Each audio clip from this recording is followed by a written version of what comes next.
दोस्तों आज हम आपको दिखाएंगे कि जो हमारा न्यू BMR मॉडल है इसमें अगर नो डिस्प्ले का प्रॉब्लम्स है और डोर के अंदर से वायर अगर कट गया तो कैसे रिपेयर करें। तो फर्स्ट आपको देखना है कि यहाँ पे डिस्प्ले काम कर रहा है कि नहीं कर रहा है। अगर डिस्प्ले काम नहीं कर रहा है और अंदर में अगर सप्लाई आ रहा है, मतलब अगर इनसाइड लैंप जल रहा है, ठीक है, इसका मतलब मशीन में मेरा PCB ओके है, इसमें सप्लाई वगैरह है, ठीक है।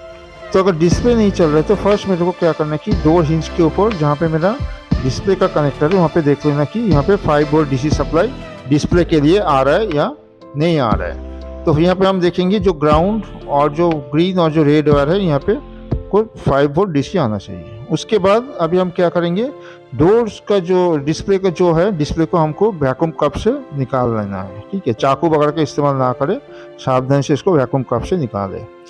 इसको निकालने के बाद हमको क्या करना है कि डोर हिंज से लेके ये डिस्प्ले PCB तक जो इनसाइड वायर है उसको हमारा कनेक्टिविटी चेक करना है। चारों जो वायर है, चारों वायर का हमको कनेक्टिविटी चेक करना है। अगर कोई वायर का कनेक्टिविटी नहीं मिला, दैट मीन्स डोर का अंदर से कोई तार ब्रेक है, तो इसको हम को क्या करना है कि दोबारा रिपेयर करना है। तो हम इसको डोर रिप्लेस भी कर सकते हैं और रिपेयर भी कर सकते हैं। रिपेयर करने पर हमको क्या करना है कि फर्स्ट कस्टमर से बात करके उसका परमिशन ले लेना कि हमको ये डोर को रिपेयर करना है। तो रिपेयर करने के लिए फर्स्ट क्या करना है कि थोड़ा एक चाकू का हेल्प लेना है, नाइफ का, और जहाँ से डोर हिंज लगा हुआ है उसका सामने ऐसा रेक्टेंगल शेप में इसको काट के ओपन करना है, ताकि अंदर जो वायर है अगर वहीं से नॉर्मली ब्रेक हो जाता है उसको हमको रिपेयर करना है। तो फर्स्ट हमने क्या किया, ऊपर प्लास्टिक जो है PVC जो पार्ट है इसको हमने हल्का सा ऐसे काटना है धीरे धीरे।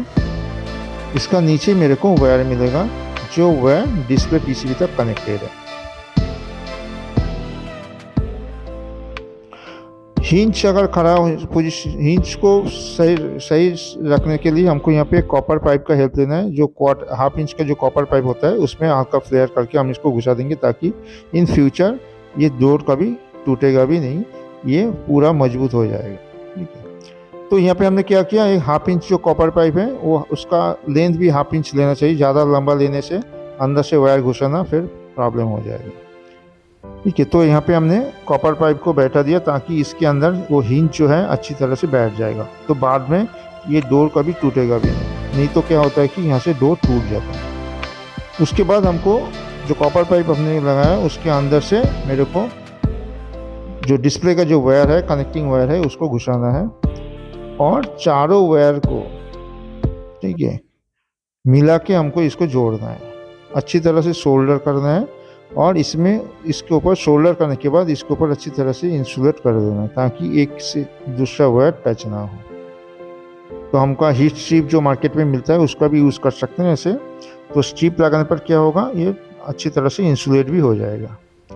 उसके बाद जो टुकड़ा को हमको पहले से काट के रखे थे उसके ऊपर रखेंगे और धीरे धीरे उसको अच्छी तरह से इसको मिला देंगे, ये सही तरह से बैठ जाएंगे। तो आप जितना अच्छा तरह से इसको मिलाएंगे तो क्या होगा, वो देखने में उतना अच्छा लगेगा। तो इस हिसाब से हमने मिला दिया, तो अभी ये देखने में